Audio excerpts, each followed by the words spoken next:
Ritual a lancé sa gamme Hair Care. Je suis coiffeuse et j'ai eu envie de juger un peu tout ça. Alors on va l'analyser ensemble. Si ça vous intéresse, restez et surtout restez jusqu'à la fin pour savoir si finalement c'est un bon shampoing qui soigne votre cheveu ou si c'est simplement une odeur agréable. Je m'appelle Virginie et je suis coiffeuse.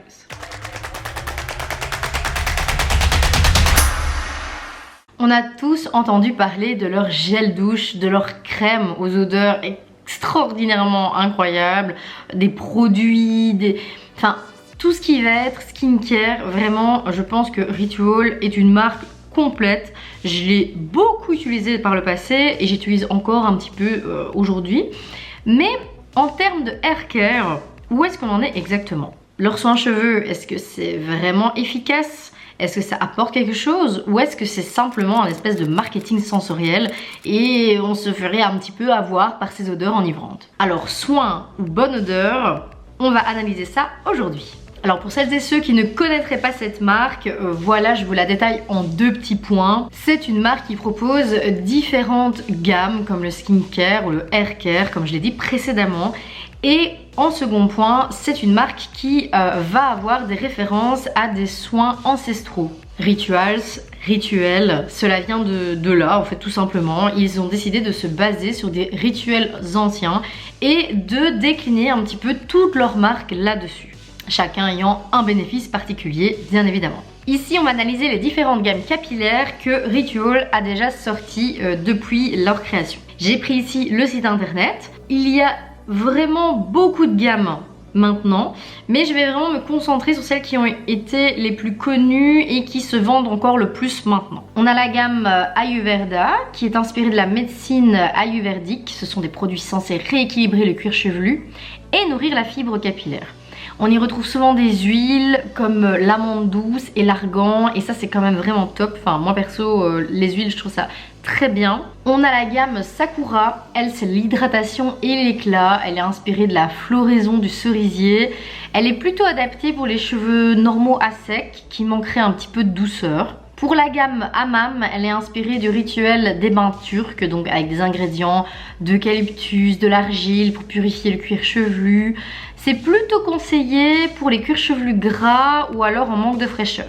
Pour la gamme Jing, là on est sur une gamme de relaxation et de bien-être. Elle est axée sur le soin et la détente, mais elle ne semble pas vraiment être spécifiée pour un besoin de manière générale. Donc, est-ce qu'elle serait adaptée à tous les types de cheveux? On va voir ça ensemble. En tout cas, sur le papier, tout ça a l'air prometteur. Mais qu'en est-il vraiment au niveau de la composition et de l'efficacité? Pour essayer de déterminer si oui ou non ils sont là pour soigner ou pour juste nous donner une bonne odeur, j'ai décidé de vous lister une liste de points positifs et une liste de points négatifs. Commençons par le positif, c'est toujours plus agréable. Déjà, cette marque, c'est une expérience sensorielle de malade. Peu importe les goûts que vous ayez, il y aura forcément une gamme qui vous conviendra parce que vraiment, ils ont des odeurs qui sont vraiment incroyables. Clairement, si vous aimez avoir une sensation d'être dans un spa ou un hammam alors que vous êtes simplement dans votre salle de bain, ces produits-là sont vraiment faits pour vous.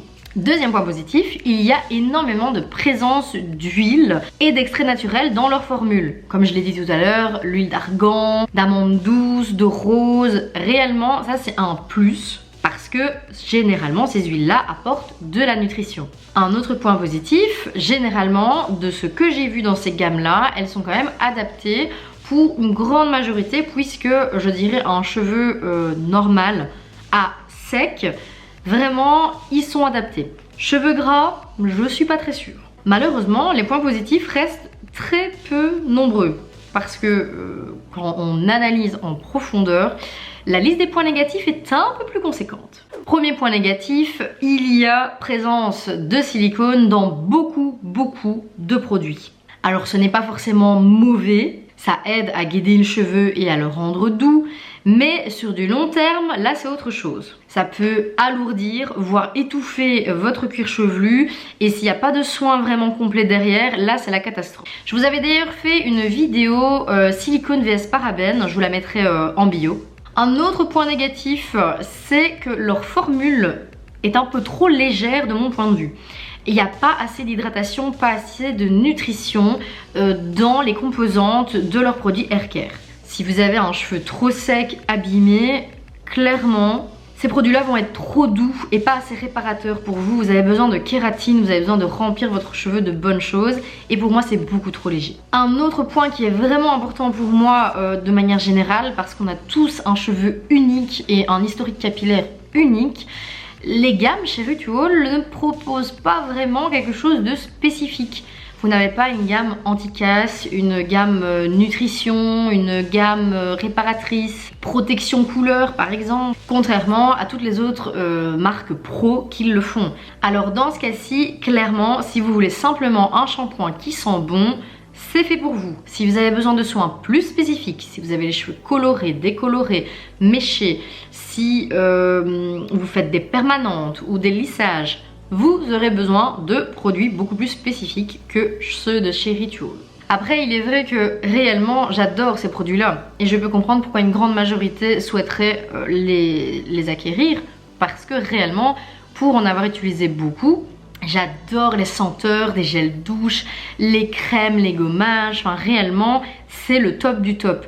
Mais je pense que le haircare est arrivé pour un petit peu agrandir la gamme sans réellement se dire qu'ils allaient soigner quelque chose de précis. Ça reste mon avis personnel bien évidemment. Pour le rapport qualité-prix, on va dire que ils sont encore dans des gammes très correctes. C'est de l'intermédiaire, c'est pas haut de gamme, loin de là, mais on n'est pas dans le petit shampoing à 4 € qu'on va acheter, ça y est, ça le sève, que sais-je. Donc c'est pas donné non plus, on est entre 10-15 € pour le shampoing et je pense 15 à 20 pour les soins un peu plus profonds. Mais j'ai envie de dire, est-ce que pour ce prix-là, on pourrait pas avoir une alternative qui serait quand même plus intéressante pour nous aider à réguler nos problèmes spécifiques?